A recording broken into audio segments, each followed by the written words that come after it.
Bonjour à tous, j'espère que vous allez bien. Un grand merci à tous les abonnés. Les peurs et les doutes du yin. Alors, dans les peurs, il y en a tout au long du parcours et il a beaucoup de peurs avec lui-même et les autres. Et c'est plutôt des peurs qui se reposent sur l'insécurité. Je vous dis par rapport à mon prisme. Et c'est plutôt d'ordre insécurité, tout ce qui concerne la matière. Il y a énormément de peur le yin, il est enfermé dans son imaginaire, dans ses blessures et dans ses traumas. Et donc, il est beaucoup influencé par les peurs. Et il en rencontre tout le long du parcours. Et lorsqu'il y a l'éveil, il va commencer un peu plus à s'ancrer, du moins à être dans une certaine réalité, une réalité dans la matière, et elles vont se dissiper.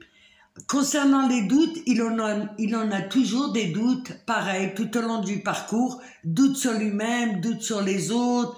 Il y a, comme je vous ai dit, il absorbe, il est magnétique, ça veut dire qu'il faut qu'il fasse le tri entre ce qui est vrai et faux, ce qui est bon et pas bon, ce qui est juste et injuste.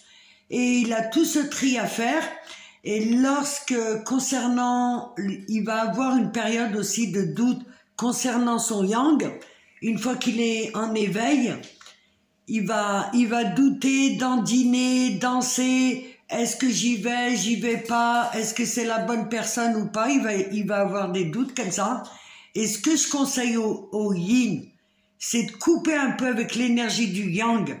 Parce que ce que je me suis aperçu, c'est qu'effectivement, le fait de recevoir aussi toutes ces énergies où le yang, il a des doutes, ça fait que comme le yin, il absorbe aussi les doutes du yang, qui est pas positionné du moins, par rapport à la relation, par rapport à se dire, est-ce que c'est le bon, est-ce que c'est vrai, est-ce que je me trompe pas, est-ce que je fonce, mais il y a des choses qui vont pas. Et le fait de ressentir ça, les yin, il faut vraiment couper parce que au fond d'un yin, il connaît la vérité. Il sait que c'est l'amour éternel avec son autre. Et se concentrer sur ça et ne pas absorber parce que s'il dandine et que le yang en face, c'est pareil, il danse, c'est au yin en fait de s'ancrer et de faire focus parce qu'il le sait la vérité. Il sait que c'est un lien d'âme et il sait qu'il faut foncer dedans. Et c'est pour ça que je conseille au yin de rester. Et plus vous allez rester aligné dans ce que vous pensez, ce que vous faites et ce que vous dites, plus vous restez aligné, plus aussi en face, le yang sera obligé aussi de s'aligner. Et durant ce parcours, surtout quand il y a l'éveil, il va trouver la solution, le yin. Voilà, je tenais à vous remercier, j'espère que ce sera utile et dans tous les cas, je vous dis à très vite. Merci.